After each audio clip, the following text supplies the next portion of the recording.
Hip hop. Scott, I need that hat. Well, I've got one for you. You're going to be coming to NamesCon this year? I'm actually thinking of skipping it. Okay, well, I'll just have to mail you my travel budget is out. I've been traveling since last October, November without missing any event. And then the Stockholm was the first one I missed. Well, then we'll just have to get you one sent in the mail. Or I can get it in London. So good afternoon, good evening, good morning to you guys. Scott, could you introduce yourself, please? I suppose this is the first time when you come on public. My name's Scott Pruitt. I'm the marketing director for RightOfTheDot. My background is in domains and marketing. For the last 12 years, I've been involved in the domain name aftermarket. I was the marketing director for NameJet, which is a auction platform for aftermarket domains. And I've been working with Monte for a number of years in the auction space. We've done numerous auctions together. I think we've done about 7 or 8 easily.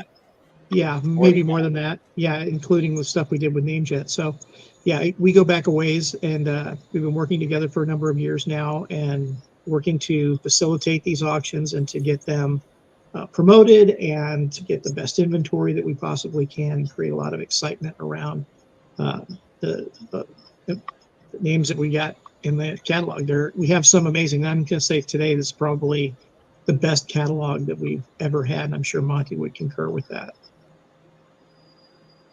Okay, and then maybe we can get a quick intro from Monte, although I do not think that there is a single person in the industry who hasn't heard of Monte. Yeah, so Monte Khan, president and founder and managing director of RightOfTheDot.com and also managing director of .hip hop. Been in the domain industry since 1994.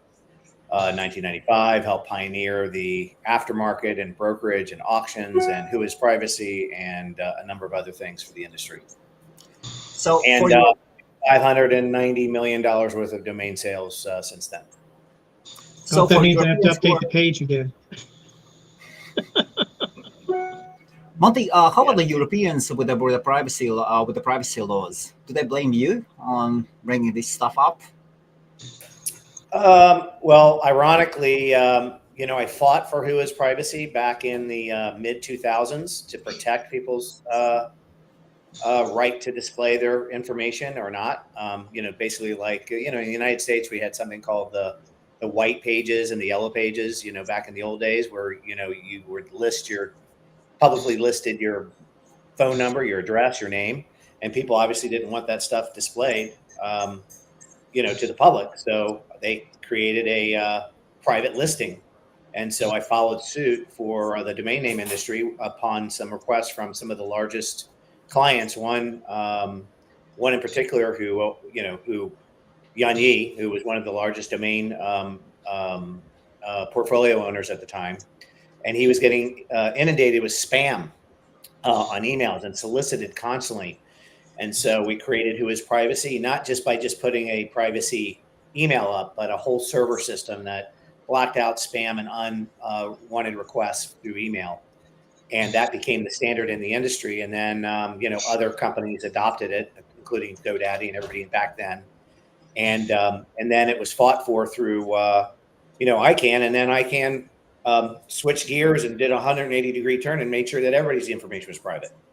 So am I to blame? Probably, but it was for good cause and good purpose, and it was to protect people's rights on whether they want to display their public information to the public or not. And then if they should have the right to do so or say it's okay to display my information. So at first, when ICANN made that change, they didn't give anybody the right to display. They was always private. So now, obviously, registrars are going back to the old way to be able to display. I'm not very familiar with the European laws and what you can and can't do now, if you're part of a registrar. But that was the whole intent and that was the purpose. And I see things now being balanced and going both ways. If you want to keep your information private, then it's private. If you want to publicly display your information and promote more sales because of that, then that's great. So that actually brings me up to the first question. So as you are such an expert, many year expert in privacy, how is the privacy for buyers and sellers at RightOfTheDot auction? So what are the options? Are the sales going to be published or not? If you could tell us more, please. Thank you. Well, because it's a public auction, sales are published, but not buyer and seller information. Okay. So when we give the auction results, like to a DN Journal or Domain Name Wire, or the publicity, we give total sales and sell-through rates and statistics, but we don't say who the buyer and seller was. Okay. Is it possible for still maybe a seller or buyer to say, hey, can you not disclose sale price? Not in a public auction, obviously, public. but the majority of my private sales are that way. So I used to report all kinds of stuff to DN Journal for sales, and most of my big sales, they want to retain privacy and not display the sales results. So that's why I can say what our total sales were, and I can give price ranges in some cases, but I can't give specific sale prices on a particular domain name upon request of a buyer or seller or both. And that's their right to protect that, even though it would be good for the industry, obviously, to promote that stuff. Again, I was one of the original ones that promoted the sale prices of sales from the very beginning to help set a foundation level of value so that people knew that domain names were assets, not commodities. They held and retained value, then increased in value over time through sales and proven, resells, and so on and so forth. And of course, some of the end users really pay up for a domain name, and in some cases, those names will never be available for sale again. So there's a cost for doing that, obviously. And as you know, companies like Cedo, you have to pay an extra couple percentage points if you want to keep that privacy information, right? So people are now monetizing the fact to not display a sale price. I haven't done that, and yes. I'm not going to do that, but I understand that it's vital for a company's, image and survival that they can publish what their sales are. And if somebody doesn't allow them to publish what their sales are, they're going to ask for an extra charge for it. Scott, you are good with numbers, yes? All about. I'm sorry? You are very good with numbers on the auctions, yes? Yeah, pretty good. Can you actually share some numbers of the last year's auction? How many domains did you have? What were the sales, maybe high sales, the total sales, and stuff like that, please? My working with numbers is more about what's in front of me versus what's behind me right now. And I really wasn't prepared to answer that question, but I'd have to actually go back and look at the auction results because we had so focused on what's going on right now. Yeah, we generated about $2 million worth of sales last year. We had a sell-through rate we had a sell-through rate of over 55 or 57%, as I recall. We're usually we're usually in the 60% range, something like that, of sell-through rate in our live auctions. And then in online auctions, obviously that percentage goes down a bit, like to the 20-25% range, something like that, which is still very good. Yesterday I was talking to Sven at sven.com. Great German domainer, and he said that he has removed some domains from the marketplaces just because they are being sold with Monte and Scott. We were just talking yesterday on the phone. What are the requirements for sellers? Do you have requirements like that, or so if there is a seller and you have accepted his name, are those names permitted to be listed on other marketplaces as well? No, not during the auction period, obviously, because then what if somebody puts an offer in on Afternic or on Cedo while it's in auction? First of all, when you sign up for auction, you're on exclusive agreement, so you have to be, because unlike other services, we're out there outbound marketing these names to end users. We know there'll be domain investors in the audience and participating already, but we're spending our time and energy marketing to companies, corporations, VCs, private equity firms, branding companies. We have a huge initiative this year with a new system to really go out and target end users for specific keywords this time. We were doing more of a shotgun approach in the past. Now we're doing more targeted approaches, which takes a lot more time. So we've invested thousands of dollars into outbound marketing and to target end users. And we do not expect names to be listed on other sites. And we actually request that their name servers be changed either to forward to the auction or to our landing pages where we can follow up on inbound traffic while we're doing outbound. So we don't want to lose any leads. We want to start negotiations early. We want to drive people to the auction in the beginning. That's why pre-bidding is going on right now, so that we can get a sense for what people are liking, what they're bidding on. And there's a lot of pre-bidding activity in the auction as we speak. Yeah, and I can speak to those numbers. We have 915 active bids in the system already. Okay. And that's a pretty substantial number, even considering some of our past auctions. We have a lot of names that are extremely active in bidding. In other words, there's already competition amongst bidders for certain names, including like desktop.com and fish.com and horses.com. Taxlawyers.com, even bakedpotato.com is probably one of the most active ones. Yeah, so we have a lot going on with that. Also, we have 108 names in the auction that have no reserve. So there's an opportunity. 108 domain names and 900 bids already. How many bids? No, there's 108 domain names that are at no reserve. I think that's the most these we've are ever no had. reserve names. No reserve names. So like the first bid on those names is considering a winning bid. So no reserve names in our auctions have an opening bid of $500. As soon as $500 is hit, that means it's hit reserve and it goes up from there. And I'm a big believer, when you have a lot of bidders, that you can actually determine market value through bidding, especially with no reserve names and what the market value says it's worth. So in our auction, we always feed a lot of no reserve names with reserve names because we want an opportunity for everyone to have an opportunity to buy, regardless if you're a new investor, an OG investor, a company, a corporation, somebody that's new to the market. And then if you have a limited budget, you have an opportunity to pick up a good name for, $1,000 to $5,000 to $10,000. That may be a no reserve name versus things that will sell into the 5 and 6 and 7 figures. That's okay, Monty. You've got somebody around you, yes? That's okay. It's all great. Am I correct to assume that this is actually the first Web3 asset? We know that our industry, some people from our industry do not like the idea of calling Web3 domain names. They prefer Web3 assets.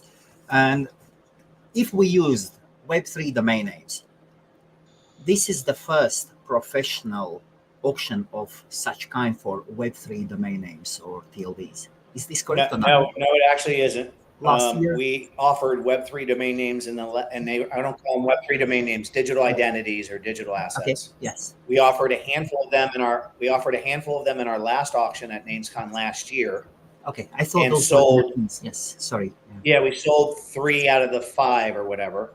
Nice. Since then, we've run 2 additional Web3 asset auctions and successfully since then that were dedicated just to Web3. So they were a combination. They were either an unstoppable domain auction, yes, based on what the company is, and then we did one with at the domain what was the conference, Scott, that we did in Vegas? Domainers Conference. D3? Domainers Expo. Okay, Page How was helping with that one. Yes, he was helping with that. Yes. Yes. Yeah, but we did free name Web3 assets. We did unstoppable Web3 assets and a handful of others, plus Web2 assets together, and we had a successful auction there as well. Oh, that's great. My apologies.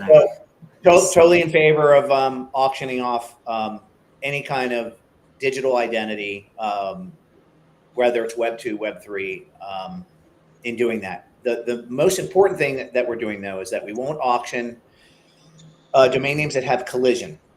So that means if the domain extension exists on 2 different blockchains, I won't. I'm just to not create more confusion and to promote non-collision of strings.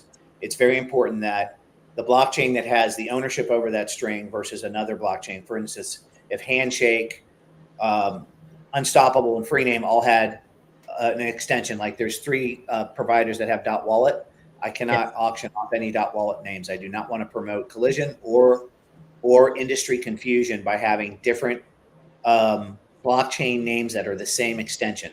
So they have to be unique. They can't collide with ICANN extensions, and they have to have a good following and application usage and utility. That's the important thing.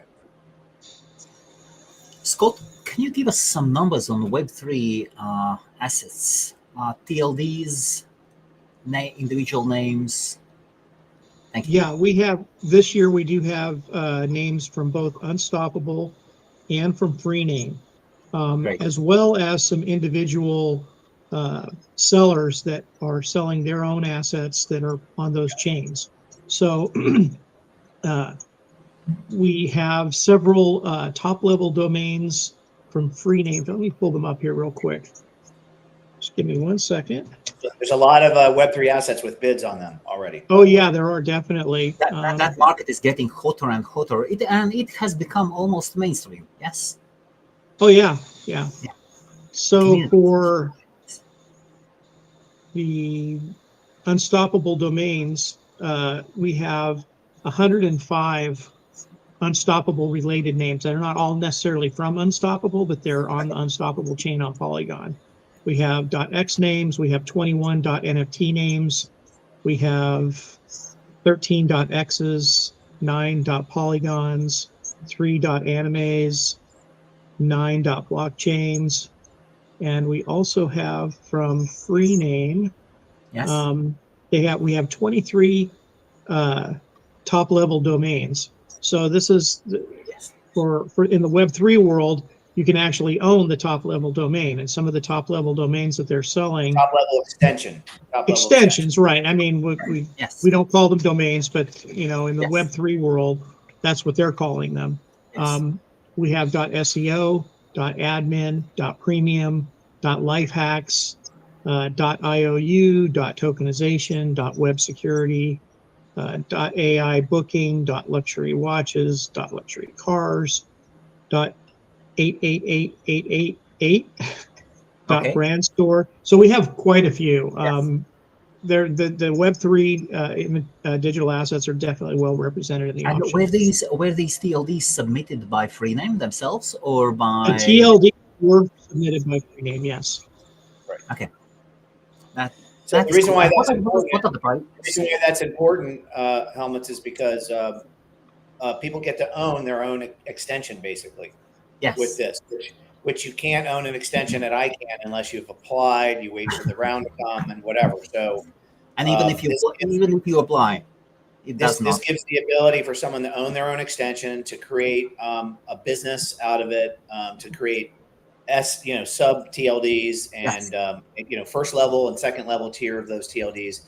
And what you and I may not think is valuable, others do think is valuable because of that creativity and that entrepreneurship in the marketplace and other ideas that people have that people would have no idea what those things mean or will mean in the future. But obviously they have some meanings because they've been created for a reason.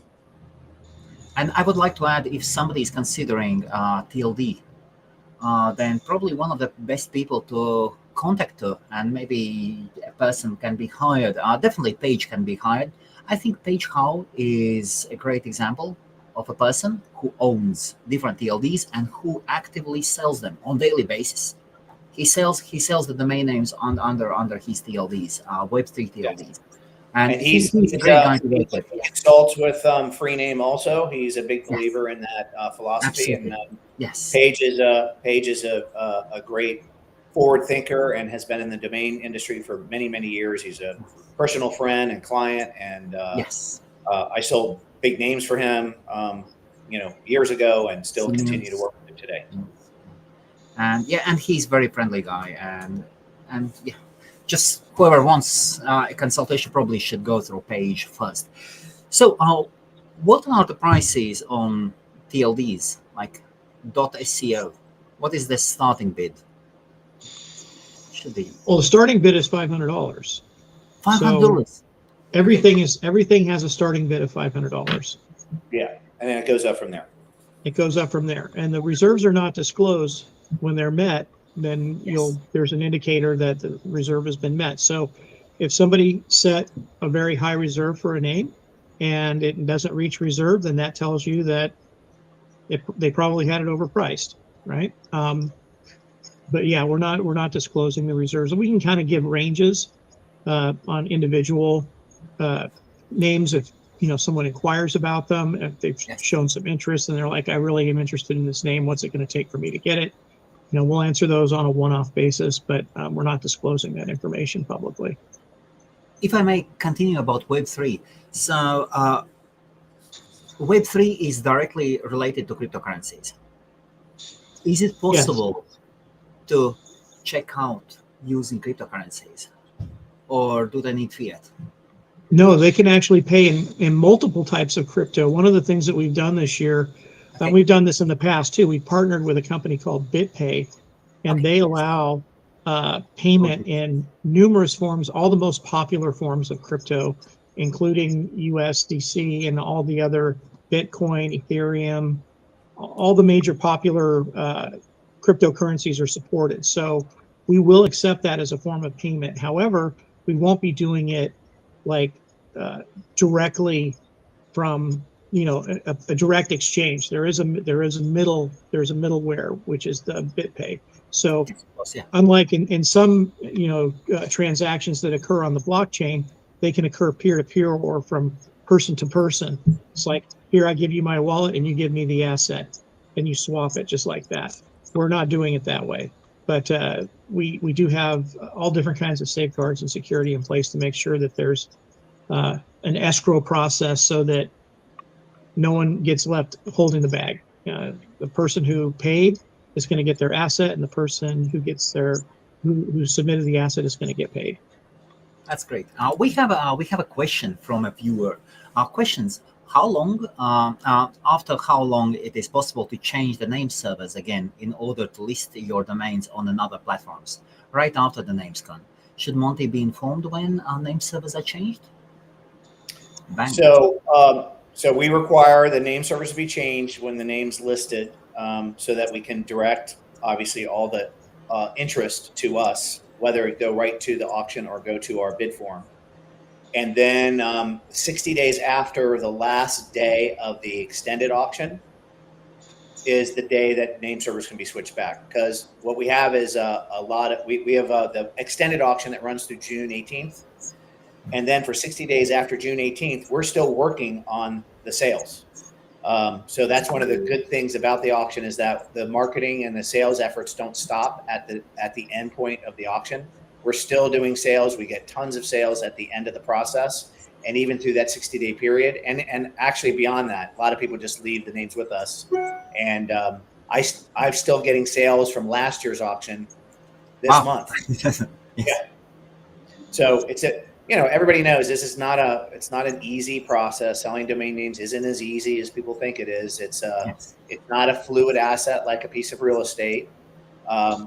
It's not that kind of asset. It's an asset that requires a lot of work. A lot of people don't realize they need it. You have to do a lot of outbound and pinging, and inbound leads are not that prevalent. It takes time. So people realize they need it after the fact. Some people didn't know the auction was going on until the auction's over. Even with all the press releases and everything, companies have budgets. They have budget cycles. Maybe their budget cycle isn't up until November, December, towards the end of the year. So this all is about timing, needs analysis, what people think they need, what they don't. Even though you have a great domain name, doesn't mean that that's going to replace a current brand that's already in the marketplace. Those types of things take a lot of effort and time to try to create the need and the want for a company to buy a domain name, or even an investor, based off of the words that are offered for sale, the keywords. Absolutely. And so about the last part, should Monte be informed when name servers are changed? Well, it would help, yeah. Yeah, I mean, it's much harder to sell one of your names if they're not on our system. So if we're doing outbound and the lead ends up on Afternic, then this has happened like hundreds of times where that platform or Cedo or Adam or whatever gets the sale from efforts that we did in our auction marketing, and so obviously that's not necessarily great for us, but it happens. And, if that happens, then it's good for the market, I guess, overall. But it's not, we obviously want to generate our own sales and complete our own sales and get credit for that. Thank you. Scott, did you want to add something? Well, I was just going to just summarize it just really quickly to answer the question. Yes. It's 60 days past the end of the extended auction. So that's the exclusivity period. Once the exclusivity period is over, then anyone who has submitted a name to us is free to market it elsewhere.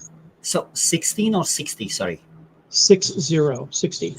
Okay, so 60. Okay, 60 days. Okay, so the end of the auction is June 18th. Yes. June 18th is when the online auction ends. So yeah, so here's what's going to happen. We have over 500 names that are in the auction currently.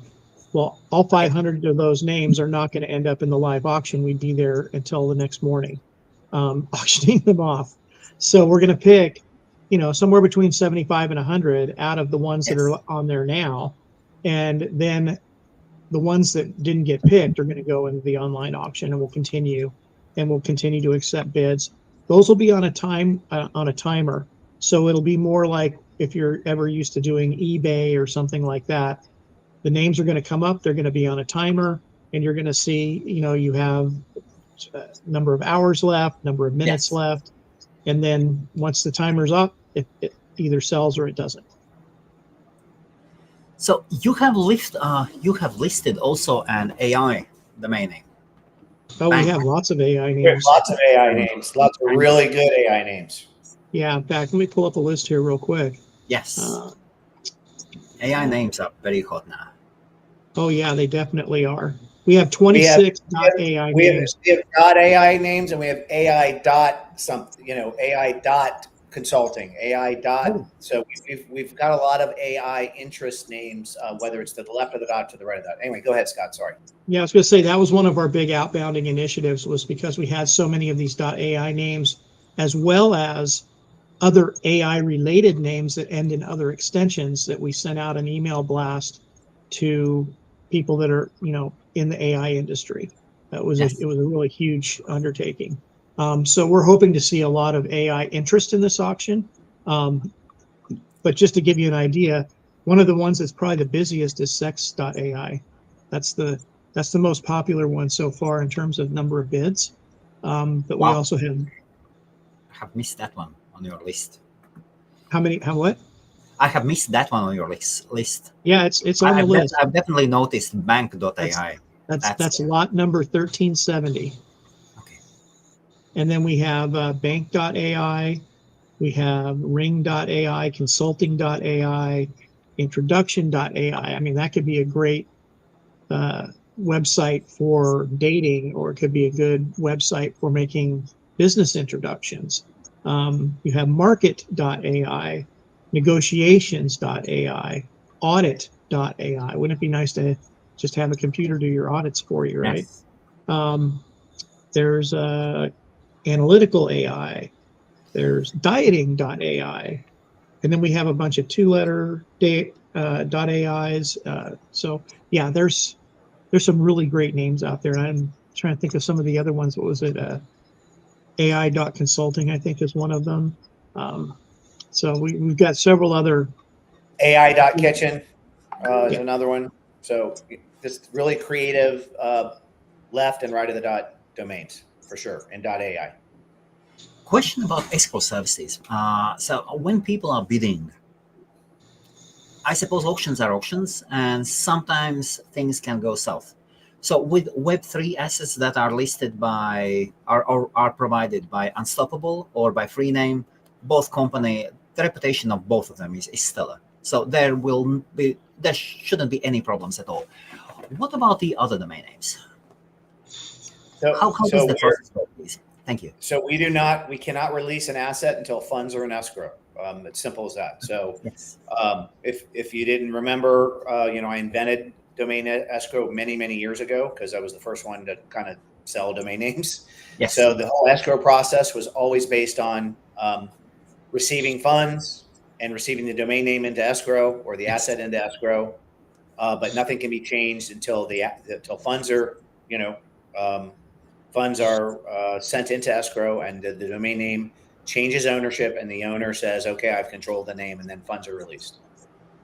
So it's a process that's fail safe. We've never delivered an asset without receiving funds, and we've never distributed funds without changing the ownership of an asset.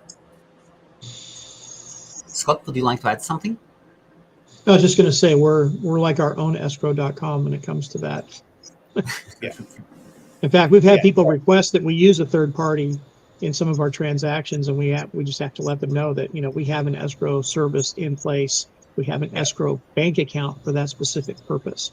So we've got everything covered. Escrow license that's embedded inside of our auction license. So again, as you know, I'm one of the few, or we're one of the few that have a real legitimate auction license for this industry. A lot of people are doing auctions without auction licenses. So you follow auction criteria, auction rules. There's a process. It includes how to transact, transactions and ownership, and all that is, something that we comply with. I have a personal question about the process of the auction. I know that you have a great auctioneer, and you will be doing live auctioning at NamesCon. Yes? Yes, Wayne Wheat. Is it for selected names? And yeah, so how does that work? I suppose those names do not go to extended auction if there is a one bid that meets the minimum or something. If a name is sold, first of all, out of the list of 500 or so names in the auction, 100 or so, 120 will be selected for the live auction. Okay. And that's based off of auction flow, how we want the auction to work, making sure that there's assets for anyone to purchase and buy, regardless of your status and whether you're a newbie or you're an OG. There's a mix of everything in there so everybody can participate and have fun. Any name that's not sold in the live auction rolls over to the extended auction, and any name that didn't go to the live auction is in the extended auction, and that's what continues until June 18th. So even though we're a licensed auctioneer and auction company, I am not professionally trained as an auctioneer. Wayne Wheat is a superstar. He's a superstar auctioneer. He's a world champion auctioneer. And we've been working together close to 15 years or something, maybe even 16 years, and sold, tens of millions of dollars worth of assets together. So he loves coming to the auctions. The domain community loves him. He got it right away. He's sold billions of dollars worth of real estate, and this is real estate. This is digital and virtual real estate. So he grasped onto it really early in the, he wasn't my first auctioneer, but he was my second auctioneer. So would you advise for bidders then not to delay and not to wait for extended auction and go for the live auction instead? We're encouraging bidders to get into the system now and place their bids. That way it helps us create the auction order. It also gets them into the system so they don't have to wait in line for paddles if they're at the event. It also gives them a sense of a watch list on what what names they're bidding on, who outbid them. They can prepare their max bids in the system so that bids are automatically queuing up in advance and outbids the next bid in case that is underneath their max bid. The system will bid on their behalf. It will not overbid on their behalf. It'll only bid on their behalf. And let's say that somebody put a max bid of $100,000 on a domain name, and the winning bid is $50,000. They would win it at $50,000, not at $100,000, obviously. So the system is it's a really good system internally, and we encourage everybody to sign up now at bid.rotd.com and get your name in, get vetted, and so you can start bidding now, and then it carries over into the live auction. Once the live auction list is created, they can participate online if they're not going to be at the conference, or they can participate in the room with a paddle if they are in the conference. Yeah, and one of the requirements is that when someone signs up online, they go through a registration process, which includes a credit card verification. Okay. Credit card verification is for $500, and it's not a deposit. It's actually just an auth and cancel. So we're just verifying that there's $500 available to bid on that card, and that's how we're vetting the online bidders. So occasionally, sometimes cards don't go through for whatever reason. So if you wait to the last minute, and let's say you're in another country, let's say you're in the UK, you may not pass the address verification phase of the credit card validation. Even though it was a good authorization, we still have security in place to make sure that somebody doesn't use a fraudulent card. So if the address doesn't match what they submitted on their application for registration to what is on record for the card, like the zip code, then the card will not go through. And so I get a list of those. I have to go through those and make sure, and reach out to them and make sure that they're legitimate. In some cases, particularly ones that are out of the United States, we might request them to put down an actual deposit before we'll extend bidding privileges to them. So waiting till the last minute or the day of the auction to register online is not recommended, because you might lose your opportunity to actually participate in bid. And I've approved, dozens of people that didn't pass the credit card verification and have them online and are bidding now. So definitely don't want to wait to the last minute on that.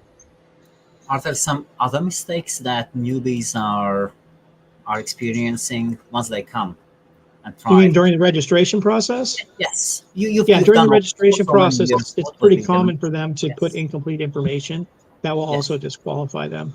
We'll show that the registration was started, but it wasn't complete. It'll just give us an email address, and we'll follow up with those people with email addresses. And if they respond back, then we'll require that they give us all their information. Yes. In some cases, if they do that, we might ask them to provide us with some form of government-issued photo ID and possibly a deposit. We go on a case-by-case basis. Of course, you need to check the background of your bidders. Yeah, well, we want to have a good and fair auction for everybody, right? And we've done this a number of times. It's been a process of trial and error over the years, but we've gotten it down now to where the amount of people defaulting on their bids has gone down considerably. Is it still possible to submit a domain name? Well, technically, yes. But when it comes down to it, we're really in the final stretch. We have 1 week left, even just to market these names. And we already have a list of 590 assets that are currently in the auction. So unless the submission is something that should be in that top 10 spot, yes, right? It should be one of those premium names that you currently are seeing in the top 10 to 20 on that list. If you have a name like that and has zero reserve or a very, very low reasonable reserve, we would consider it. We would consider it. But unless it's that, we probably would say no.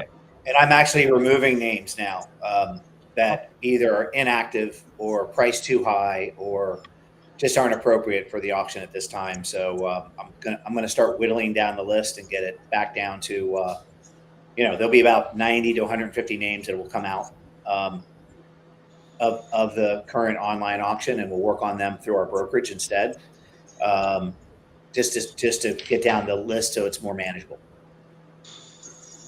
How do you work on pricing? How do you determine which one is overpriced and which one isn't? Do you have some kind of formula? I'm sure you have some.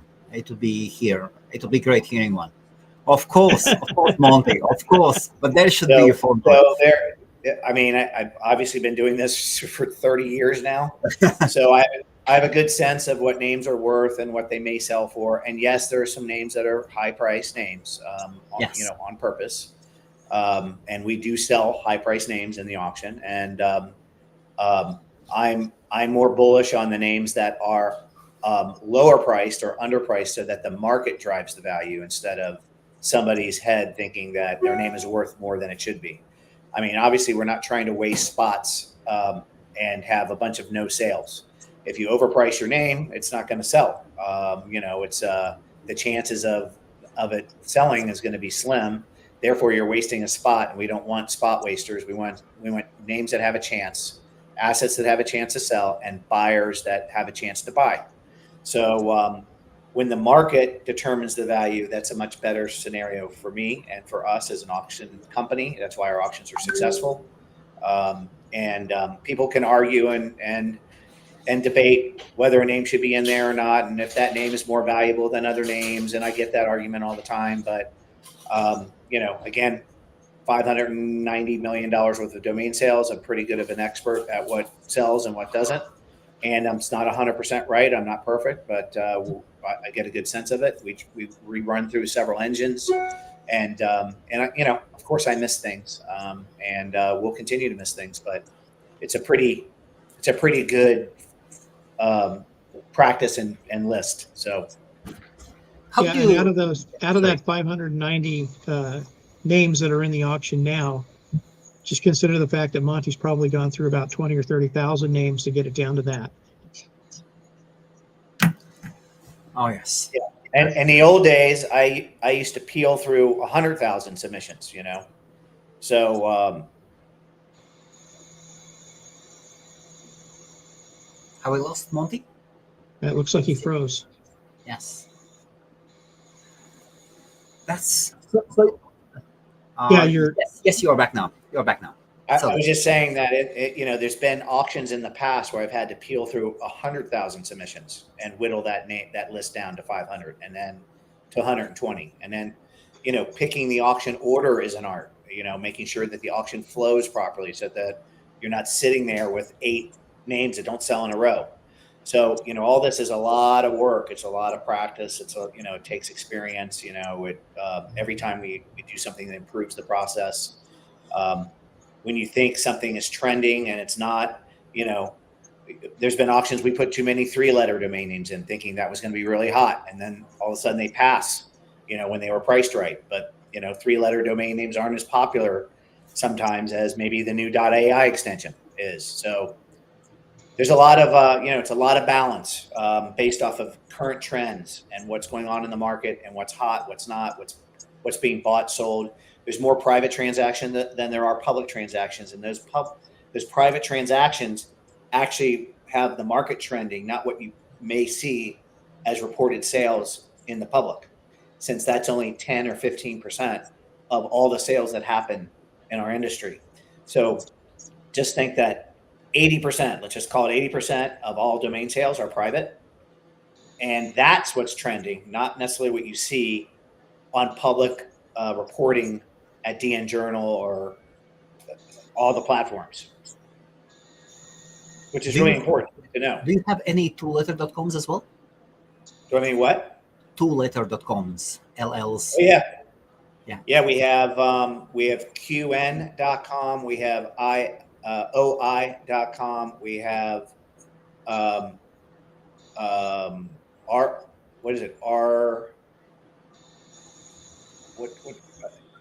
we have several. We have like a handful of 2-letter.coms. Yes. We have a lot of 2- and 3-letter.coms and .other extensions that are really valuable, and some 2-letter .other extensions that are really valuable as well. So very rare. We have some single-letter extensions too. And what about 3-letter domain names? Can you give us some numbers, maybe Scott, you on 3-letter.coms? Well, one of the ones that we have in there right now is FEF, which is pronounceable and is a 3-letter domain that is actually Met Reserve. I'm not sure what the current bid on that is right now, but it's that's one of the like $50,000 already. So it's FEF.com, and then we have OAH.com. We have a lot of 3-letter.com names actually in the auction, in the pre-bidding. That's great. That's great. Those are very liquid.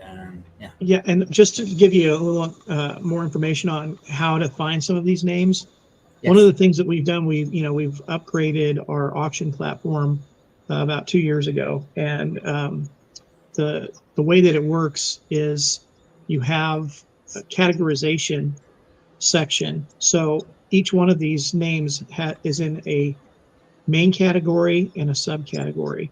So the main categories are Web2 domains, which are your .coms and all the others. And then you've got the unstoppable and the free name. Those are the 3 main categories. Then within those, you have the subcategories where it's broken down by extension. So on the Web2 names, you're going to click on that, and then the subcategories you'll see .com, .ai, .info, .biz, all the other extensions are represented there. And so you can create lists for yourself where you can go in and look. I just want to look at these AI names and see how good they are, right? Another thing is you can search in the search bar. You can search just for the combination of letters, AI. That is going to show you some of the other names that are listed in there. Another thing that we've done this year too is we've added a no reserve descriptor to the description in each one of the lots. So if the lot has no reserve, it'll be in brackets saying no reserve. So if you start your search with a left bracket, it'll list all of the no reserve names in one list. So you don't have to comb through the entire catalog to see what are the names that I can get today for $500. So that'll save you a lot of time. If, there's all different kinds of ways to search, but yeah, definitely utilize that search function. And then we also have an app that was made for iOS and for Android that mirrors the auction. So you can actually bid online. If you're using the app, it'll give you push notifications when you've been outbid. So it's a great system. Great system. That's great. So you have 590 names, and how do they divide? So you have three main categories, yes. So you have Web2, then unstoppable names, and free name names, right. Yes. Can you give us some numbers? How do they? Yeah, 400 sure. Web2 and then something the rest, or is it more? Yeah, we have 105 unstoppable domains. We have 40 free names. Okay. And of the Web2, we have 444. Yes. There's 266 .coms. There's 7 domain bundles. So that's another categorization that we made. Okay. So for example, dog.com is one of the better names on the list. Well, it incidentally comes with some other names. So the other names that come with it would be dog.net and idog.com. So that's a bundle. So you can look at all the bundles. The other bundles would be like californiatours.com comes bundled with californiatours.org. Petfood.com comes bundled with petfoods.com and petfoodsupplies.com. And we did a big major outreach to end users in the pet industry. Then you have sushirolls.com, sushirolls.info, ferrets.com, ferret.com. We have artificial intelligence bundle. It's actually spelled out. The word artificial intelligence is in the domain. And there are quite a few names on that list. And then there's separatist is another one. So they're categorized by bundles. And then when it comes to other extensions, let's see, we have 33 .nets. We have a couple of XYZs. We have 26 .ais, 4 .infos, 20 .us, 4 .asia. We have a .club in there. We've got .travel. We have a .vc. We've got really good .org names too, like really good .org names. We have 47 .orgs. I did see you have CJ. I did see you have CJ and CJ.com. Of course, commissionjunction.com is very, very well known, although 2 letters can be used for everything. Yeah, it can be used for anything. We don't want to use their trademark name, but excuse me. On the .orgs, we have Atlanta.org. We have MLK.org. That's a great one. So for Martin Luther King. Belfast.org, South.org, CJ.org, Collectible.org, Symbols.org, Mushrooms.org. So, I mean, this, like I said, this is probably the most robust and highest quality catalog we've ever put together. You have a list of .x's. .x. So under which? those are unstoppable names. Unstoppable ones, yes, unstoppable. Yeah. On which network are they? Polygon. On Polygon. Okay. And how many .x's do you have? The number of .x's that we have is 13. 13. Any bids on these already? Yes. Yeah, and then on some of these .x's, one of the things that Unstoppable submitted a group of animal-related .x's to go in line with some of the other pet-related themes, because we have horses.com, we have Yes. lizard.com, we have ferrets.com, dog.com, right? So we have all these different animal names. So they came out with lizard.x, snake.x, cobra.x. So we've got some, definitely got some additional. There's a lot of different themes within themes running through the auction too. And there's some really good .nft names too. So which makes really good sense linguistically. So there's lots of .nft names. Yeah, we have a lot of single They have letter. a lot of them too. Yeah, we have a lot of single letter NFTs. Yeah, literally almost the entire alphabet in NFTs. And then we have some numerical ones. We have a 911. So yeah. I suppose .x is very safe, as I will not approve any extension, a single letter extension. I think that is all good. What do you think about .nft extension? Is it safe for an investor if somebody applies for .nft TLD? Yeah, because, well, it's safe because one could claim that Unstoppable had first dibs on that and created a market for it first. So it would be hard for somebody to come in and just apply for .nft when it's already in existence in the blockchain. That's my opinion. That they don't have to. A company doesn't have to wait till ICANN decides what the next Web2 round is in order to come up with their own extension. What is an issue is if it collides with another extension on another blockchain, and .nft is unique. So .nft is a unique extension from Yes. Unstoppable. It's not colliding with another extension on any other blockchain At the this moment. time. At the moment. Right. We So have again, to. that's one of my criteria is Yes. for allowing some of these in. I remember. So And probably we still have to add that, hey, few guys can team up in a garage and they can start launching TLDs on different networks, on different blockchains. Yeah. I mean, can't predict the future. We can only work within the present and Yes. do our best on offering assets that have the most value, what we feel have the most value and the most market opportunity based off of what's out there today and what might be out there in the future. So And definitely Unstoppable and Rename is as solid as you can get. There are several others, and yes. Yeah, of course. So they're established companies. Unstoppable is worth a lot of money. They have over $1 billion in value. So they're obviously doing some good things in the marketplace. Some can argue what what direction they're heading in, but that's if you don't want to be a part of that, then don't bid on it. If you want to be a part of it, then bid on it. It's we're not telling people what to do, and we're offering an opportunity to invest into the future, in the current marketplace, and in the future. And they have plenty of followers and plenty of subscribers and plenty of registrants in their TLDs. So does Freename. So it's the individual's choice and market to decide what they want to do. Scott, do you have the numbers of domain name investors versus end users for this auction? Maybe last auction as well? No, not really.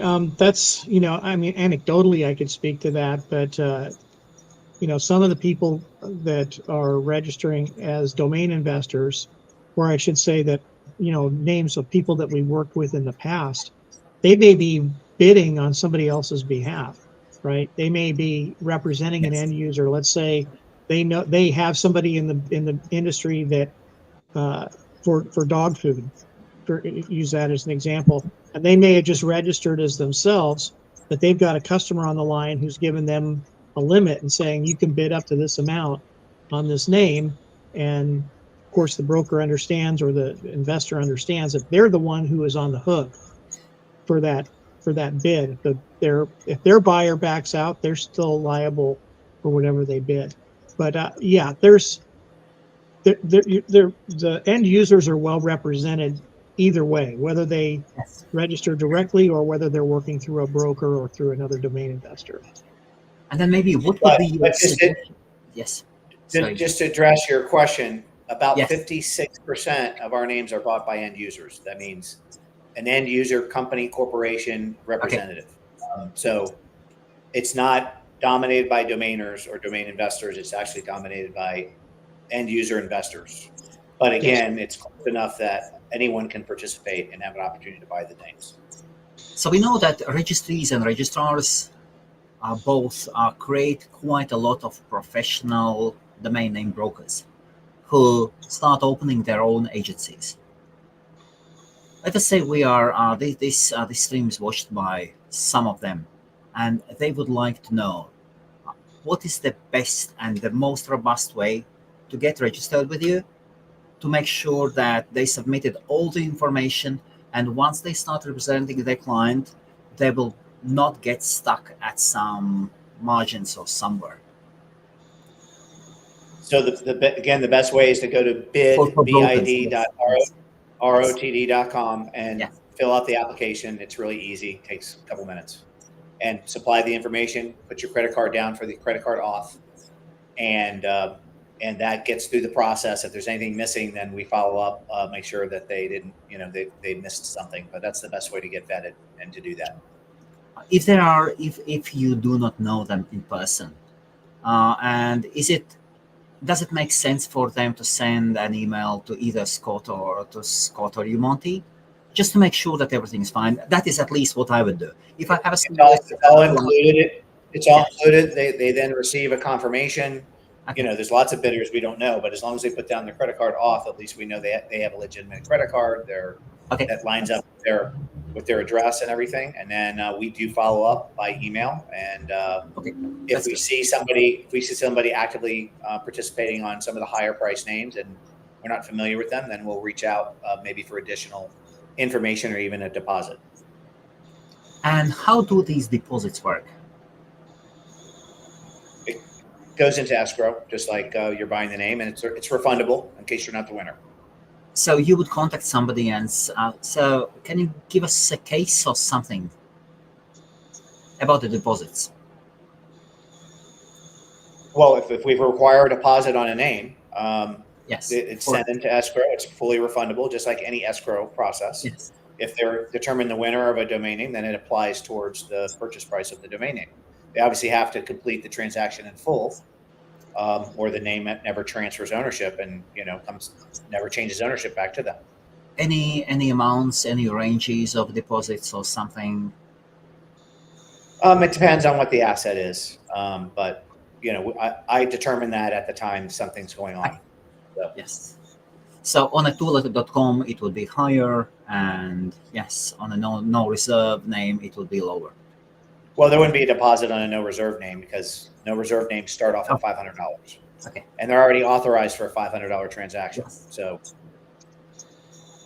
Okay. Fantastic. Is there anything else that you would like to add? No, just as Scott mentioned, and we say, I know we say it almost every year, but it's probably the most diverse, high quality asset list of all time. There's a wide range of assets and various extensions and various keywords and various trending search terms, more so than in years past, I would say. Yes. Instead of having, one big name or two big names in the auction, there's like 25 really big names in the auction. When I say big names, like, 7 figures, high 6 figure, 7 figure names that could sell, which is really good. And then there's a lot of opportunity for anybody to participate, regardless whether you're a newbie, whether you're a limited budget or you have a higher budget. And of course, we cross the chasm into Web3. So there's opportunity for Web3 investors, for those that are Web2 that want to cross over to Web3. There's lots of great assets in there priced really well. So, again, at no reserve to, there's nothing really over $10,000 or $20,000 in the Web3 side that are really big keyword digital assets. Imagine having a wallet address with, 1 or 2 letters with a .x or .nft. a digital identity for that. That's really a unique opportunity. That's probably, never going to be around. Somebody who grabs those will never give those up, and that's their digital wallet address and their digital identity online in the blockchain. So there's huge opportunity there. And then, of course, the .org market is getting bullish again because it has meaning, and same with .net. There's a lot of .net and .org names that are keyword names that 5 years ago would have gone for 10 times what we're offering domain names for in this auction. So it is a great opportunity to invest in .org, .net, .ai, which is hot and going to stay hot for a long, long time. So you can get some really good .ai keyword names at reasonable prices, at good prices, and bullish on all the categories. Scott, and would you like to add something as well? Yes, I'd like to say that definitely register early. That's the most important thing, is to get that registration done, taken care of before NamesCon, and you can do that at bid.rotd.com. If you run into any issues or have questions, you can email me directly at scott@RightOfTheDot.com. Okay. And Monte is Monte at RightOfTheDot.com. Yes. MONTE at RightOfTheDot.com. Correct. Any and names there? ROTD.com has all this information. So if you go to ROTD.com or RightOfTheDot.com, they both have all the information. The current catalog can be downloaded from there. You can click the link to go bid and get into the system. So it's very, very comprehensive. And I would encourage everybody to sign up and go to NamesCon, of course, because it's the only major large conference that's happening this time of year for the domain industry, which with a variety of subject matter and content and learning opportunities, and networking is great. And so, if you are debating whether to go to NamesCon or not to go to NamesCon, I would say go. It's worth your time. It's worth the trip. There's going to be 1,300, people like you there to talk to and to be around and all that stuff. So, and you get to participate in the auction live, and be right there and raise your paddle in the air and drink good liquor and eat food and have fun. That's the key. And the auction's on June the 6th, by the way, at 3 p.m. Central Standard Time. We didn't say that. Okay. Yeah, the live auction. If you guys wanted to put up, give me a live stream. I could embed it into the sidebar of the forum. Absolutely. Yeah, we're going to be streaming the event on YouTube and on Facebook Live. Yes. As well as the auction software itself. The auction software has its own video component, so the camera feed will be going live, and that's the preferred way to watch it, actually, because that way you can actually bid in real time. There'll be a little bit of a lag and a delay on the YouTube and the Facebook stream, but it will be live. It will be a live stream, so you can watch it. 10 seconds maximum. Yeah. Yeah, but the auction flies. We've got to get through 120 lots in basically 2 hours. So that's basically a minute a domain. So we're flying through the process. So it's just like it's just like Christie's, just like Sotheby's, like Meekum and Jackson car auctions. It's like boom, boom, boom, next lot, boom, boom, boom, next lot. And it's a sale or it's a pass. It's a sale or it's a pass, and it continues on to the extended auction. Thank you, gentlemen. And of course, thank you for sponsoring also. I have to have to say thank you for sponsoring DN Forum and Naked Domains. Yeah, so happy to have DN Forum live again and That's run fantastic. it. So, And it is amazing. that was my favorite platform back in the day. And thank you, just because of you made that necessary push that we are able to start sending out our weekly newsletters because of you, Awesome. because we needed to make the technology work. Thank you. Awesome. Thank you. It's a pleasure. It's always Awesome. a pleasure. Come to the auction, participate. Let's do it. All the success. Okay. Bye, Thanks, guys. Helmets. Bye.